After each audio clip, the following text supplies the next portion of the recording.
Boss G, ayan o, tinatanggal ko po yung balag natin din sa harap para yung kalamansi nabibilad, hindi siya nahihirapan lumaki.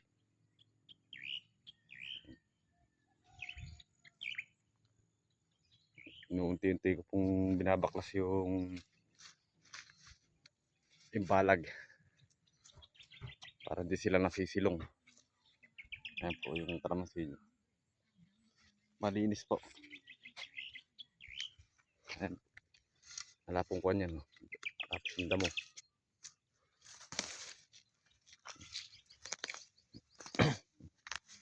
Ayan. Kaganda po ng puno niya. Oh. Bukas po ako magkuhan. Papatubig. Aalisin ko muna po iring mga balag na rin. Sasabayan ko po ng pag-i-spray. I-sprayin ko po yung damo na yan. Hanggang nagtutubig. Ere naman po ang asikasuhin ko ngayon maghapon. Itong balag na ere. Aalisin ko po ere. Kasi nahihirapan din po ako magpatubig din sa may dulo na ere. Pagka pasuot-suot ako ng hose din sa mga balag na ere. Ere po. Ere po boss. Inaano ko po yan. Pinapala ko. Pinapala ko po yung daan tubig. Ginagawa ko po sila ng sangka para mabilis pong tumubig.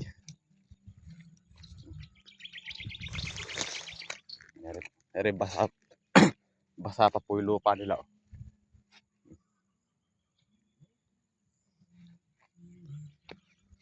Hanggang doon po yan, gagawin ko po ng aripit yan. Hanggang din sa daan. Para makatipid tayo ng konti sa trabaho. Kaya mabilis po siyang tubigan pagka nalagyan po siya ng aripit. Isang kang maliit. Dini, papalahin ko pa po yan. Yan eh.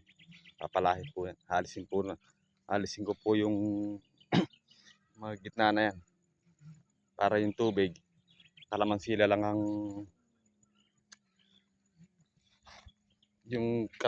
ang ano na tubig. Babasain. Hanggang doon po yan, lalagyan ko ng sangka. Papalahin ko po yan. Eri po. Hanggang bukas po baka magawan ko siya ng daan tubig din eh. Sa gitna. Kaya nilagyan ko po ng patiran sa gitna ng kalamansi. Para yung tubig niya mabilis. Eri po yung tatanggalan ko na. Tatlo na po ako.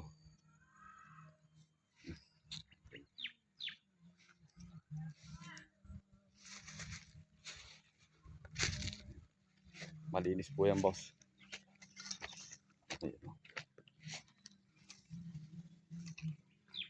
Yan yung inuna kong anuhan ng pagkadamo.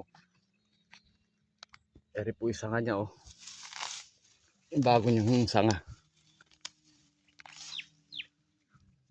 Ayan. Marami siyang sanga musupang sa ilalim.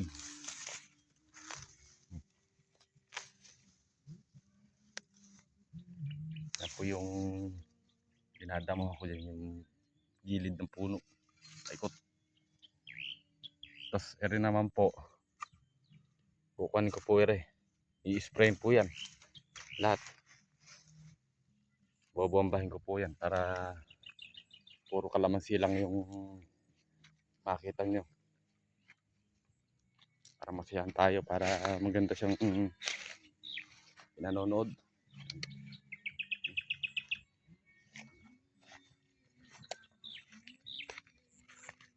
Linis.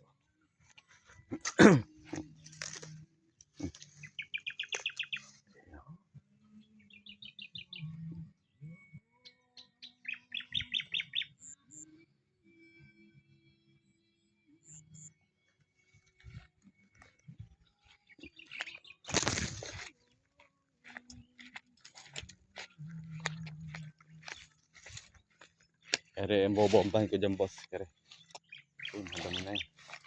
Ayun, malinis nila. Malinis yan, boss.